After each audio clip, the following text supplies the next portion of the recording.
कुमार गांव में छत्तीसगढ़ ओलंपिक के अंतर्गत कबड्डी खेलते हुए होनहार युवक राम माला का सबसे पहले तो पूरी श्रद्धांजलि अर्पित और मुख्यमंत्री से 4 पहला वहां पे कोई मेट के साथ नहीं थी और सुविधा भी नहीं थी, इसलिए वहां खेल आयोजन के ऊपर तत्काल FIR दर्ज। दूसरा, परिवार को 50 लाख रुपए का और का वाटा करने पर उत्तर प्रदेश में आपने 50 लाख।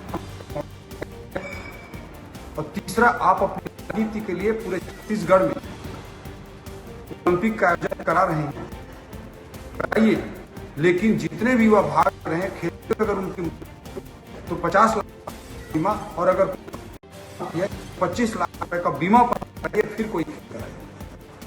चौथा, जो महत्वपूर्ण सबसे महत्वपूर्ण मांग है हमारी, घरगोड़ा से रायगढ़ तक अभी करीब 50 किलोमीटर में उस के साथ घटना होने के बाद एम्बुलेंस में लाने के लिए 4.5 घंटे का समय लगा। इस दौरान उसकी मृत्यु हो गई।